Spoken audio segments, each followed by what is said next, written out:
So again, welcome everyone to this webinar by Sentio University on AI in the field of mental health. My name is Alex Vash. I am with my great friend Tony Rumaner, and we have the very special guest, Milena.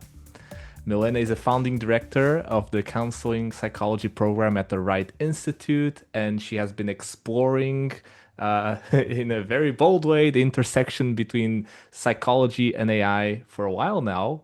Milena, anything you want to add to that? Y- Hello, everyone. Really excited to be here. This is my passion project for the last couple of years. Just really done a deep dive, trying to meet everybody I can, read everything I can, because I think this is such an interesting new development in our field. So happy to share and talk with others who are as curious as I am. Thank you, Milena. So we'll be doing this in an informal, casual way, jumping between the three of us, and kind of Tony is also kind of handling the chat. Tony, I think you're very talented at presenting the university. Sure. If you want to do Yeah. that. Just very briefly. So Alex and I are with Sentio University. We have a MFT program in California. We also run deliberate practice supervisor training, and we have a deliberate practice consultation group.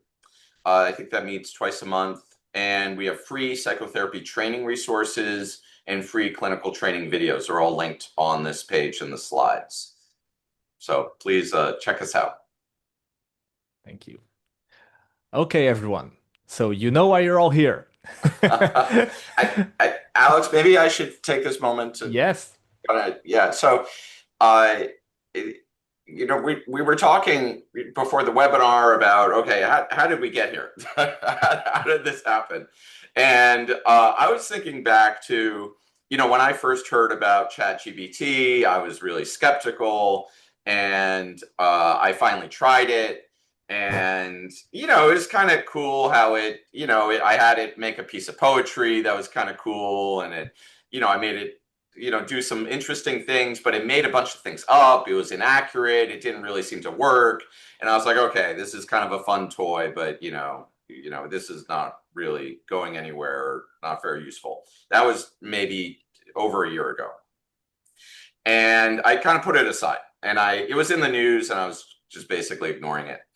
And then I had this experience last December, I think, where I was talking with a friend, and the friend had lost his job. And he told me about how he was using ChatGPT as his therapist because he couldn't afford to see his previous therapist. And I was like, what? And he's like, oh, yeah. And I was like, how is it? He's like, it's just as good.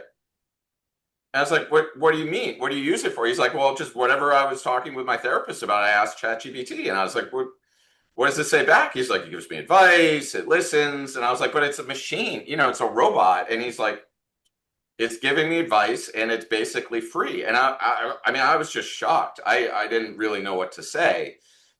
And then I started to hear more and more reports of this. Not everyone would use it explicitly as an alternative to therapy, but people were getting a lot of personal advice. I started to hear more and more people getting relationship advice about how to connect better with their spouse. Like, basically, these are therapy related things. And I was like, whether they call it therapy or not, this is being used as therapy by more and more people. And then I saw these posts on Reddit and Facebook, and simultaneously there's all these posts about from therapists being like, oh no, a robot can't have empathy. Oh no, a robot can never do what we do. And I'm like, it seems to be happening, and they're not asking permission. They're just kind of doing it. And so Alex and I had a little series of panic attacks about this, and Alex and I started looking into it, and we were like, we got to figure out what's going on. Now, ChatGPT does not sell itself as a therapy alternative. In fact, I think it says, don't use us as a therapy alternative or something like that. But it seems to be happening in the underground, and more the Sam Altman and the people who run the company are talking about it openly. And so we have done a bunch of research, and we connected with Milena as well, who's done a bunch of research on that. And that is our goal, is just to kind of present what we've found. We are not selling this in any way. We're not promoting it. We're not saying this is a really good idea. There are definitely safety concerns. There are other concerns that I'm sure many people have heard. But we're kind of all in the same boat, I think, of trying to figure out what the heck is going on. Mhm. Rich spiel, Tony. That's my speech. And Melanie, you want to add anything to that before we continue? Yeah, I have a similar experience where I had been running a graduate school for about 17 years and always trying to find ways to help students learn and teach clinical skills. And AI started to become publicly accessible, and I got curious about what it could do. And I had all these fantasies about, oh my gosh, role plays and session analysis and practice. And that's what got me excited. Could we improve the way that we teach clinical skills? Could we become better clinicians? Supervision is so hard. We rarely get to observe students doing the clinical work. We rarely get feedback on our own work. So that's what initially sparked my interest and led to the rabbit hole of, oh my gosh, what all can it do? And then I just experiment left and right and talk to everybody left and right to find out, how are you using it? How do you apply it in this large field of ours? So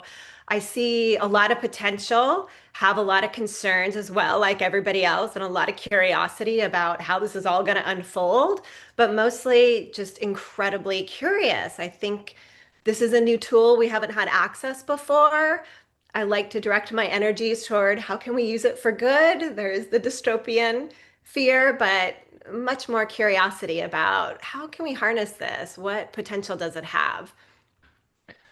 Thank you. And just to add to what Tony and Melena said before we're about to jump into the slides, but I also want to say that in our conversations with colleagues and researchers and clinicians, it seems that the conversation can easily veer into what's going to happen in 5 years, in 10 years, in 15 years, right? It's very tempting to start thinking long term. And Tony and I at least have kind of defaulted to recommending first to ourselves and then to others to try to stay in the present. There's a lot that's already happening right now, right? We were just talking with Milena, like it's hard to even keep track of all the literature coming out because it's so quick. And so, really, the best we can do right now is try to grab the moment, see what's coming out, what are the tools, how are they being used right now, because that's already such a great endeavor, a difficult endeavor. You'll see in the slides that we're going to be showing today that the references are always here at the end, and you're welcome to kind of look them up by yourself. We have a bunch of references at the end of the slides. And some of these are archived references that haven't even been properly peer reviewed yet, just because there's so much data coming out so quickly. And the researchers know. The researchers know that the peer review process can take 6 months to a year. And by that point, whatever results they got have been completely modified. Because as you may know, like a ChatGPT or whatever are constantly updating their algorithm to the point that it's hard to keep up. So, And, and Alex, can I just, we already had a yeah. really good comment in the chat. So I'm going to encourage everyone to engage in the chat. Bill pointed out that there are AIs specifically made for therapy. And he linked to one, and there's many others. That is not what we're talking about today. So the AIs that are specifically made for therapy may have HIPAA security safeguards built in. And they are sometimes monitored by licensed clinicians. They're basically going through a lot of things that a regulated licensed clinician like most of us would have to do. We are talking about the general large LLMs like ChatGPT or Gemini or Claude that are definitely not following HIPAA or any of the other security, privacy, confidentiality procedures that therapists typically have to follow. Thank you for that, Bill. Yeah. So as you know, tech is moving very fast. It's moving faster than any human has ever had to adapt. It's moving faster than most mental health professionals have ever had to adapt. You could compare it to a moment where taxis now have to deal with Uber showing up to the scene. And I want to again say what Tony said just a few minutes ago, which is all of this is going to happen regardless of our opinions of it. right? This is a very important thing to keep in mind. It's happening. If you ask colleagues, if you ask clients, many of them are already using it, right? Now, the applications of tech in the field of mental health have been very varied. The first few inklings we saw this were mostly on assessment and diagnosis and taking notes. And there were some incredible revolutions even there. Wasn't completely aware when I dug into the literature that our ability to predict suicide attempts had actually been near chance for decades. There are all these big meta-analyses reviewing all the studies for over 50 years, and we have these ideas about how we could try to predict suicidality, for example, predictors like depression, hopelessness, and those attempts were barely better than flipping a coin. And now, more recently, we have machine learning algorithms that are able to predict much better future suicide attempts with a 70% or greater accuracy up to 2 years in advance. So what does it mean? The more it knows about you or a patient, the more it is able, with vast amount of data, to basically know more than ourselves, and as clinicians know how to predict a lot of different phenomena. So this is in the field of diagnostic and assessment. Another kind of series of important studies, this is just one example, had to do with diagnostics, like I was suggesting. So this is one example where ChatGPT 4 was compared to more than 900 physicians, board certified physicians across 6 rigorous diagnostic and reasoning tasks. And they were using real clinical cases, validated benchmarks. So these like real kind of not straw man, not pitting against each other. And what they found is that in throughout all these studies, AI, in this case ChatGPT, did outperform physicians in all experiments when it came to trying to come up with a diagnosis and treatment recommendations. And something that I wanted to highlight is that the compared to a previous study, they did the same study with older models of ChatGPT, where the older model got about 73% correct their suggestions. Once they updated and used basically the same methodology, but used a more recent AI, the more recent ChatGPT, it immediately performed much better to the 88% range. So I'm saying this because the speed at which these technologies are going is really unprecedented, I think. And Milena, maybe you can also speak to that. I know you probably have experience reading about kind of this.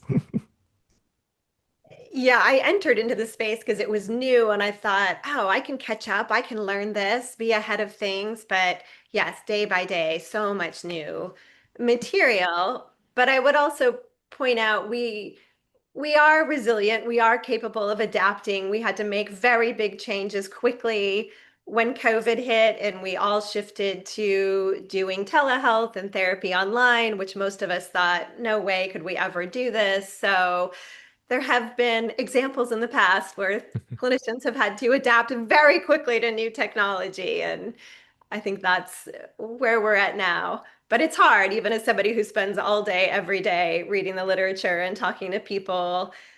It's trying to drink from the ocean. Yeah. I don't know if you feel the same way. Like at first you read these kind of research findings and you're like, well, but is it really like what did they are they actually studying? Like this doesn't fit right with my kind of intuitive experience. And yeah, what are the details? And I think there is this initial impulse to oppose and disagree and be critical, which is important. You know, this is only over text, it's not audio, or these were peer counselors and not trained counselors. All really good questions. But I think there is an abundance of literature now that says this is important and worth paying attention to. Yeah. I think in particular people who have experimented with it, if any of you kind of start to play around with any of these large language models, you might be surprised over time with how much you can get out of it.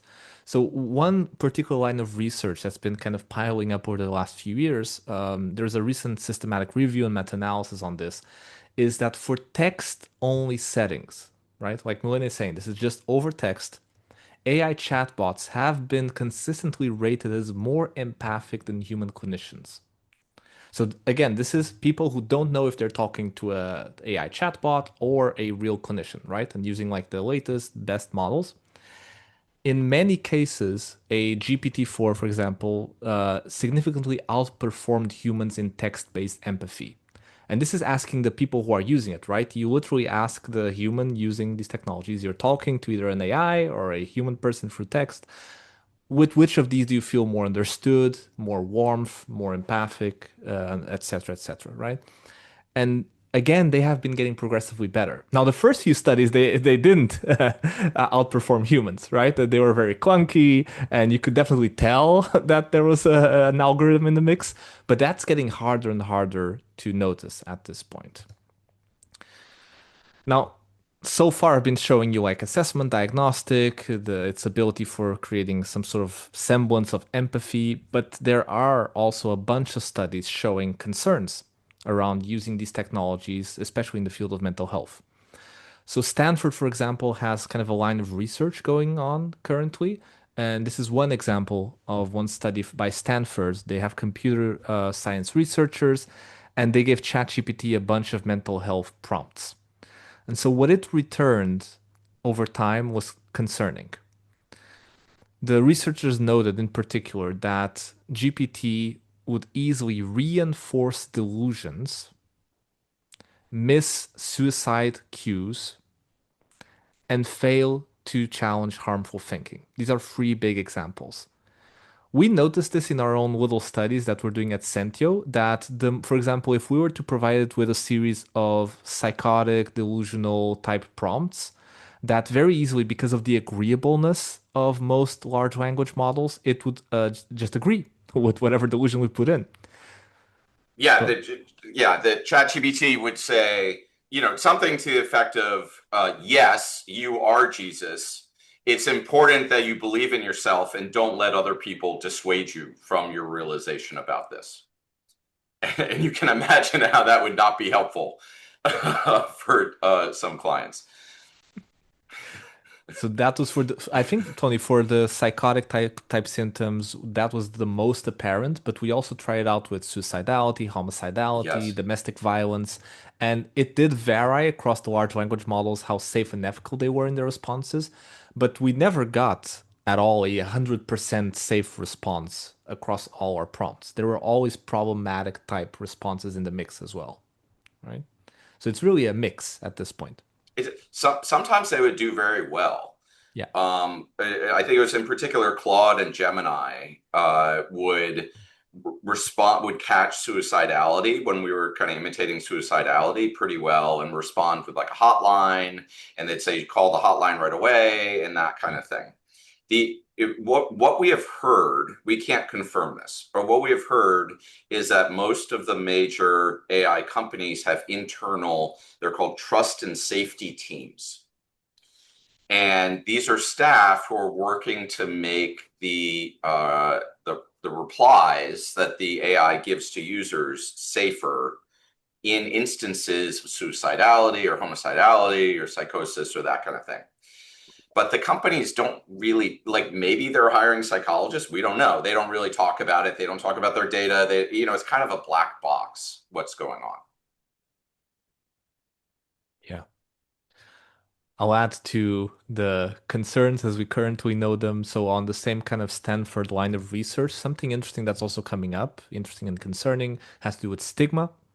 So, large language models can express stigma towards those with mental health conditions, and in particular, in these kind of studies, they tend to talk to ChatGPT, for example, as if either you have schizophrenia was one of the big examples, or some sort of substance misuse addiction disorder, and throughout the conversation, the large language models start assuming that whoever they're talking to will be violent, saying that they would not want to work closely with these people. For example, someone with schizophrenia, say they would not want them to marry into their family.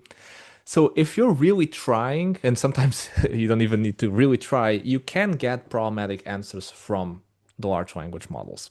Someone is saying in the chat, and I totally agree. Of course, this can happen both in large language models and just real life naturalistic world practice, right? Stigma happens independent of a machine being in the mix or not.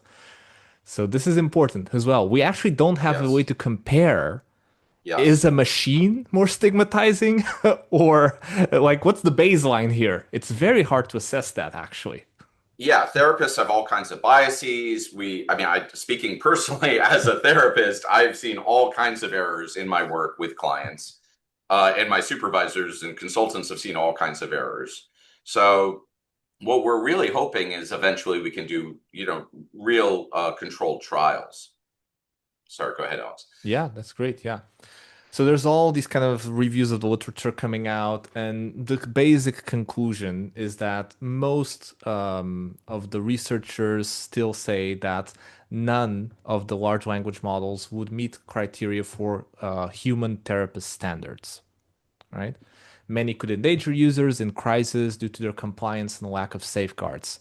Some of you might know that ChatGPT in particular a few months back was under fire for the excessive agreeableness that the large language model was doing. Like it would basically agree with you, and there's expression it would be like glazing, like saying how amazing anything you'd put there, how smart you are that you're even saying this. So you can imagine a lot of problems that can come with that. So again, yes, large language models are not by the standards of most researchers to human therapist standards. But again, I will highlight that will not dissuade many people from using them for that purpose. Right? This is very important to keep in mind. People will use these tools regardless of these research we're saying.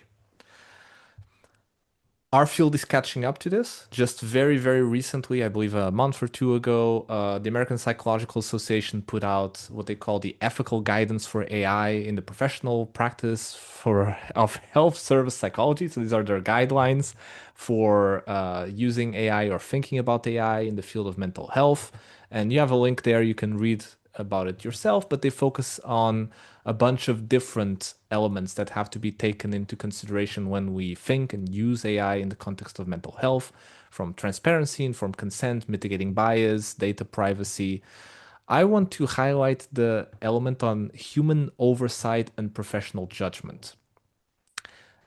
The best case scenario, we're going to argue in our short time today, the best case scenario we believe is not that we as mental health professionals kind of have a stand simply against the use of AI, but that we actively build bridges and collaborate with people in the field of tech development and AI. So let me say that again. I think that the best, and myself and Tony, we've been kind of working to see how can there be increased human oversight, but I would even say expert oversight over the development of these tools. And Alex, can I just Yeah. jump in? So we've had a bunch of really great questions and comments in the chat. So I encourage everyone to try to follow along there. Mark just raised a really important question, I think, which is how many of the people that are using ChatGPT and the various AI systems for help, as let's just call it therapy, how many of those people are people who are doing it instead of seeing a human therapist, like the friend I talked about? And how many are people who are just wouldn't see a human therapist? Maybe they can't, afford it, or maybe they don't feel comfortable, or any number of 1,000 reasons. And so basically, they're new people being brought into this whole area. And this will kind of determine the future of our field to some degree. Are we actually adding millions or potentially hundreds of millions of people to as therapy clients, or are we cannibalizing the clients that are being used by human therapists? But Milena, have you heard anything about that question? Well, I think I want to expand the conversation to thinking globally. I live in the Bay Area, Northern California, where there are many therapists, but rural areas, other countries, so many places where people do not have access, so many places where people cannot afford psychotherapy. So I think there is great potential for it to increase access to people who would not otherwise have access to any kind of mental health support. And the other nuance I'll add is not all therapists are providing evidence-based treatment. Not all therapists are effective at what they're doing. It's hard to learn clinical skills. It's hard to train therapists. We may be able to promote more evidence-based therapies through technology and give more people access to treatments that work. Yeah, so to broaden the accessibility of mental health support and also broaden the funnel for people to enter the field as properly trained therapists. There's a term called Jevons paradox that I just want to mention briefly, which is the idea that when a technology comes along that greatly increases the efficiency of a certain field, there's a brief period where there's some turbulence and some jobs are, destroyed. But overall, it actually increases the demand for that service. And we saw this with the Industrial Revolution. We saw this with transportation, with the internal combustion engine. Kind of as these new technologies came along, people were like, oh my gosh, everyone's going to lose their jobs. But actually ended up creating more jobs in the long term. And that is the optimistic take on this. There's kind of a choose your own adventure, whether you want to be optimistic or a doomer, and you can find plenty of evidence in both ways. But that's the optimistic path. Both will probably be right in some way. Yes. All or nothing. Right. But again, to Milena's point, the accessibility is unmatched and the convenience factor, right? There is no human therapist that can compete with a 24/7, no burnout AI companion, right? And so this is another important thing is that the reality of mental health in the year of our Lord 2025 is that we've got demand but no supply, right? There's millions of people suffering, right? And there's just not possible a therapist can scale at this point to the amount of demand that there is. So the system is bottlenecked at this point. And we know that these large language models are kind of the mega trend. Like everyone's been hearing about them. They hear it on radio, on the newspapers. Most people have either not really experimented with them yet. They might be actually scared to do so, right? Or they might have tried it once or twice, but it gave them some wonky answers and they didn't really get it. And so they stopped doing it. We would recommend that it's important to try to pass this first phase, this first hurdle of weirdness in experimentation. Like, we would really recommend trying it out. If you ask, like, what's the one thing I can do at this point to kind of, get to myself in a good place for whatever future is ahead, it's you experimenting with these tools, right? For your own purposes in whatever way. This is very interesting. Tony, I think maybe you want to speak to this. Yeah. So, and going to what Alex said, a great way, we had a question in the chat, which is like, oh, is all the therapy provided by ChatGPT, is it all CBT? And I had an interesting experiment where I went to ChatGPT and I said, pretend you are a psychodynamic therapist, and I'm going to describe a problem and treat me like a client. And you were my psychodynamic therapist. And I simulated just a client. And it did a pretty amazing job by text, of course. Now, we could get into an interesting discussion about the intersubjective process going on with ChatGPT. But you can, by experiment, we mean kind of ask it to play different roles. Say, provide me therapy like Erickson would have, or Irv Yalom would have, and see how it responds. But let me go to this slide. So Anthropic recently released a report kind of analyzing their usage, and which we really commend, that they tend to be more open than the other LLMs, and they really are commended for doing this. And they said that, quote, only 0.34% of their conversations involve psychotherapy and counseling. That sounds very small, doesn't it? However, they have approximately 113 million site visits per month. That doesn't include the API. So this is just the website, which is a conservative number, which amounts to over 384,000 sessions of psychotherapy and counseling per month. Now, if you extrapolate that to ChatGPT's numbers, which are considerably larger, it means that ChatGPT might be offering over 19 million, or sorry, over 18 million psychotherapy counseling sessions a month, which is approximately how many the VA offered, the United States Veterans Affairs offered in all of 23. So I just want to pause for a second and let that sink in. We think there is a good chance that ChatGPT is already the largest provider of mental health support in the world by a very large margin. Say that again, Tony. Okay. We think ChatGPT is already, and has been for likely a year or more, the largest provider of mental health support in the world.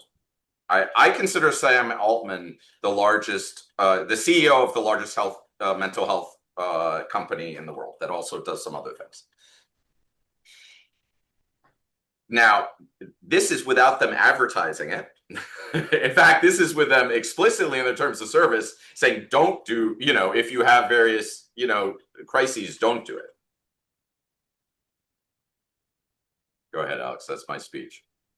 And now I'll just add to that. And we're going very slowly because it takes a while to sink in.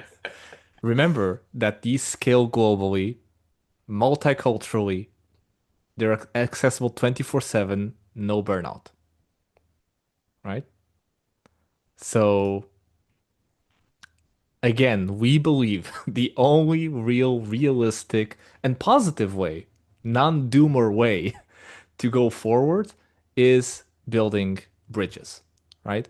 So building with ethics, training on evidence, and partnering, making partnerships between clinicians, researchers, and tech developers. We at Sentio are doing that. Milena is also doing that. And we are going to welcome you and going to talk a little bit about how you may want to also help us out and help the field out. We have some ideas and we want to hear your ideas as well, right? We do want to point out that these are already happening, these kind of partnerships. There's a recent example between OpenAI and MIT. They've established a research protocol, and this is a very good sign that like some of these large language models are opening up their archives and are letting kind of more researchers, serious researchers in. But this isn't specifically for psychotherapy, right? We need to have much more of this specific to our field. Yeah, and that's our number one ask. If I had 5 minutes with someone from ChatGPT or Anthropic, the number one thing I would ask is, can you open your books? Can we have more open information sharing and collaboration so we can all work towards the same goal, which is human health, healing, and flourishing? Which I do believe the vast majority of people working at these companies really want. So, recently we did a survey led by Tony and a bunch of colleagues. Tony, you want to speak to this? Yeah, so we did a survey in February. We're just trying to get a sense of this. And how many people were using LLMs for mental health support. And the survey screened people, so it only accepted people who agreed to two things. First of all, they said they were using LLMs. And second of all, they said they had at least one lifetime incidence of a mental health diagnosis. So those are the only people who took the survey. So this was a select population. And the link to the survey is here on the chat. Can you go to the next slide, please? Oh, I jumped to the actual thing. There we go. Wait. Yes. So what we found is that half of them were using LLMs for psychological support, but basically therapy. And they were using for all the reasons that people come to therapy. Anxiety, personal advice, depression, loneliness, They were using it for crisis. They were using it for eating disorders. They were using it to help set boundaries. It just everything that it just looked like therapy from what people were putting in there. Next slide, please. Now, this is what really shook us. Is a good third of them said it was just as good as a human therapist. A third said it was better. And a third said it wasn't as good. We were like, what? Now, there's something really important to remember here. Remember, this is a select sample of people that are already using LLMs. And so there's a bias in this sample. People who didn't like it were more likely to just, never use it again and less likely to take the survey. All right. So we should not, the survey has to be replicated with larger audiences and, bigger samples and that kind of thing. So I don't want to overread this survey. All right. But I think it does represent a certain sample of the population. The reasons why people said they liked it is because it was always there and it was very accessible financially, in addition to being helpful. Now, 9% encountered harmful responses. Now, that sounds small, but it's significant. Remember, these are people looking for help while feeling very vulnerable. That said, does anyone know the deterioration rate in mental health? Pop quiz. Who's been reading the psychotherapy literature? Put it in the chat. What's the average deterioration rate for clients who are going to therapy? Meaning the rate that their symptoms get worse. 10%. Bingo. So we are seeing approximately equivalence. Again, let's not overread this, but preliminary data is showing that. Now, almost 3% got seriously problematic answers, like answers that we would call dangerous and that the people completing the survey called dangerous. Next slide, please. So these were the conditions for which people were seeking help for LLMs. And if you look through here, you will see this reminds me a lot of my psychotherapy practice. And I think many people here will feel the same way. I do want to highlight the bottom, the items at the bottom are, potentially, well, all the items are potentially dangerous, but the items at the bottom are very dangerous and can be very acute.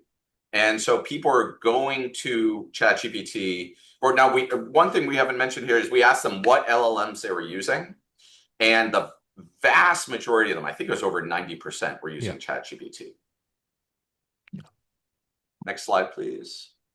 And these are the reasons that they liked it. And accessibility, affordability is at the top, but there's a whole range of other reasons. One of them is the lack of access to a human therapist, which goes to the question we were talking about earlier. And how they rate it versus human therapy. This is what we talked about. It's a nice, very nice bell curve there. Level bell curve. We'll see if that holds up over time. That can be our goal as a field, to hold up our end of that bell curve. And then these were the reasons that they didn't use it. For the ones who stopped using it, there were a certain amount of people that were like, I tried it once or twice and then I stopped. And a good 40% said they prefer human interaction, even among this biased sample. So that is very real. Yeah. Now we asked them, we gave them the opportunity to put in, just to type free form, some examples of positive experiences. And here are some samples. We have a lot more on our website, where Alex put the link in the chat.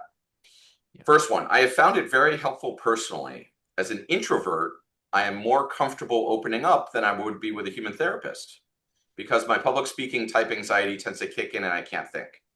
We heard this from a number of people, that they were just more comfortable talking to the LLM than a human. Now, when we were talking before the webinar, Milena, you raised the question about possible dependency, which might be reflected in this answer. Can you speak to that briefly? Yeah, the literature I've read suggests that there there is a small percentage of users that can become emotionally dependent, developing really strong, romantic or other emotional relationships to conversational agents, ChatGPT, bots. It's pretty nuanced. There are lots of variables connected to why somebody might develop a dependency. And I think it's helpful to compare it to other behavioral addictions where a certain percentage of people are vulnerable to, whether it's video game addiction, social media addiction, screen addiction. This is a really powerful tool that hijacks our attachment system, our wiring. So it makes sense that some people will struggle. Um, the greater the use, there's probably an optimal window of use, and then you cross the line and there's some more risk involved. So I think that is one of the developing concerns. Thank you. So another quote was, I asked for help setting boundaries. And this is one of the big trends we've seen is people using ChatGPT to help with their current human relationships, romantic relationships, friend relationships, family relationships. And we're hearing a lot of positive results. This was very surprising to me at first, but I keep hearing it. Another quote, I usually just talk to it when I'm feeling lonely or super depressed. It's nice that it listens, but also that it gives me some actionable advice and really helpful encouragement. Now, this quote flies directly in the face of my expectations from the past, where I was like, who's going to feel satisfaction having a robot listen to them? Right? Who's going to receive? This person is feeling empathy from ChatGPT. That's what they're saying. And we're seeing this again and again and again. And again, we're not selling this, we're not promoting it, we're not pushing it, we're just describing the positive reports that we have heard. And here, the fourth one is eye-opening. I wanted to commit suicide, but the LLM shared great encouragement that pulled me from the situation. I think that speaks for itself. Next slide, please. So here are some quotes of negative experiences. We have examples of both on our blog. There are times where the LLM just doesn't seem to understand the emotions I'm trying to ask about. Now, this is to be expected. However, I think if you surveyed all of my past clients, or if you watch some of my psychotherapy videos, you would definitely find examples where my clients would say, there are times where Tony, it just doesn't seem to understand the emotions I'm trying to ask about. So going to a previous point, this is a limit humans have too. While having a panic attack, I asked a very detailed question and the LM provided negative information that worsened my symptoms. And so there's a misattunement here, is what we would call. And then there have been times where it wasn't helpful. Sometimes the knowledge that it is not an actual person prevents it from having a sense of true companionship. There are similar times where the empathy and understanding offered also lack feeling genuine and sincere. And so that's more of what we expected.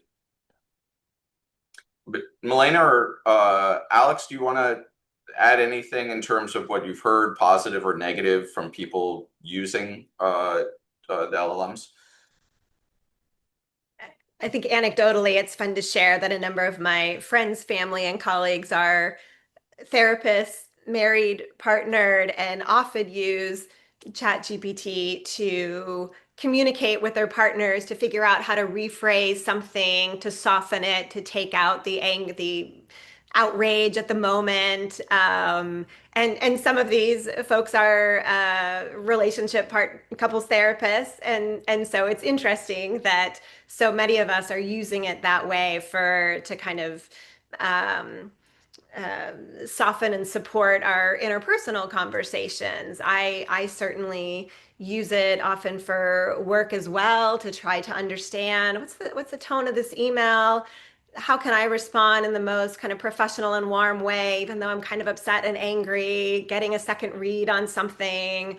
But primarily, I hear people using it to find a way to, if we think of like Gottman methods as soft startup, I'm really angry, I'm outraged, I want to just yell at you. I know that's probably not effective. How can I use an LLM to help me phrase this in a way that my partner can receive it more easily? And then I find it entertaining that the partner on the other end might do the same thing. I have a friend who's specializes in couples therapy and intensives, and her clients were reporting how they had softened their negative cycle using ChatGPT. They were both able to get to their kind of vulnerable, softer feelings and reformat their original outrage into something productive. Yeah. What I've also learned is that it depends on the LLM you're using, but many of these have a memory function. So it remembers along the way stuff you've been telling it about yourself. And the more you talk to it, the more it starts to personalize and know you and give you more personalized responses. And that can feel over time even more increasingly so for our monkey brains. Like, oh, wait, like it feels like someone is really responding to me as if they know me. And when Tony and I were experimenting with this about a year or two ago, we tried to start early. We had these kind of experiences where Tony and I would have to like experiment with disclosing some sort of problem, and then him and I would talk every week about what did the ChatGPT tell me, and we shared stories about this. And over time, it was interesting because like I told it so much about me that if I started to ask it questions that had nothing to do with stuff I had talked about before, like I would just ask it about what do you think my personality type is, like this kind of silly things, it would reflect things that seemed very plausible, right? And so I'm saying this because the more you teach it about yourself, the more plausible the responses will feel. I'm not saying they're right. Right and plausible is very different, but the subjective feeling of being known is quickly, you can quickly get over time. Younger generations now are much more in tune with what you might know of as a parasocial relationships. Maybe some of you know what this means. So parasocial relationships is you basically feel you have a relationship with someone that doesn't know you back, for example. So a lot of teenagers, for example, follow YouTube streamers, right? And there are millions of views. And it's like having a relationship, even though the YouTube streamer doesn't know who you are. And so our ability to create these kind of parasocial relationships, I think, is going to start showing up very much in these tools. And actually, I just caught myself, and I wanted to catch myself as well, Milena, because we keep talking the future. Like in the future, people will or might, blah, blah. But I have to catch myself because, again, this is already happening. Right? People are already establishing these relationships right now. Yeah. Yeah, we're actually. I just looked at the clock. This time is going by really quickly, so Yeah. let's keep moving. Right. So our takeaway from all this, mental health professionals and AI developers should team up to test and make sure these tools adhere to safety and ethical standards. Now we're gonna jam in your throat this idea of safety and ethical, safe and ethical. And the importance is that that is the most important, we can even say low-hanging fruit. We don't want to expect to create a super shrink in our smartphones at this point.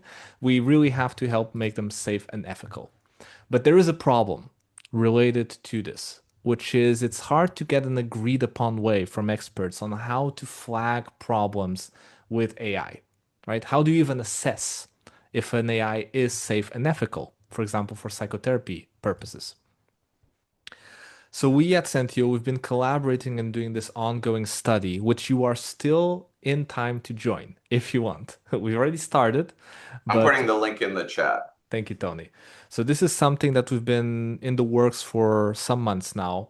And basically, we're developing a safety assessment system. We're trying to create a way in which we get your clinical expertise and we welcome your clinical expertise to inform a way to assess and improve the safety of large language models.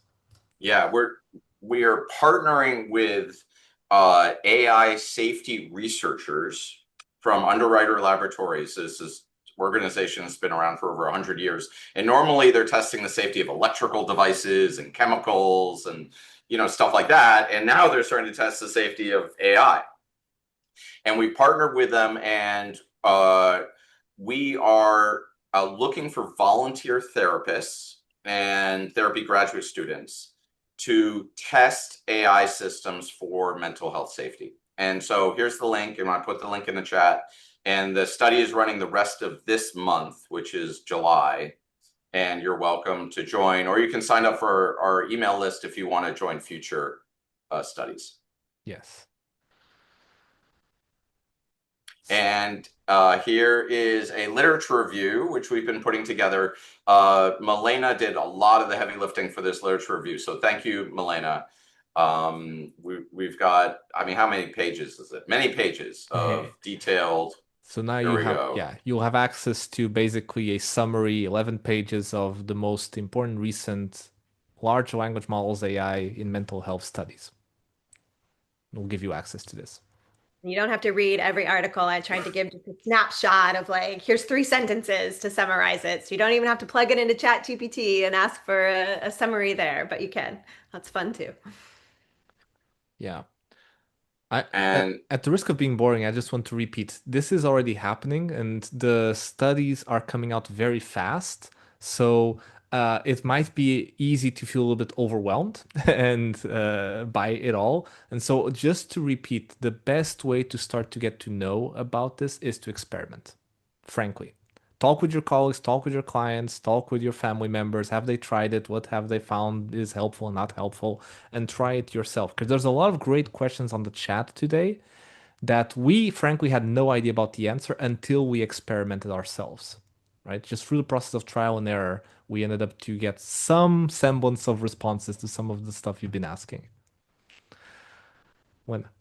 Yeah, we hope to do more webinars in the future. If you want to be alerted, sign up for our email list. I just put the link in the chat. I'd like to thank everyone for joining us today. Thank you for the great comments and questions in the chat. It's been very lively. Thank you, Milena, for joining us. I hope you will join us in future events. If anyone here is on LinkedIn, Milena is a LinkedIn rock star for therapists, particularly in the therapy AI intersection. So if you follow her LinkedIn feed, I think it's like the best blog on the internet for the intersection of AI and mental health. Thank you. I love talking to people, so reach out if you have questions, want to chat.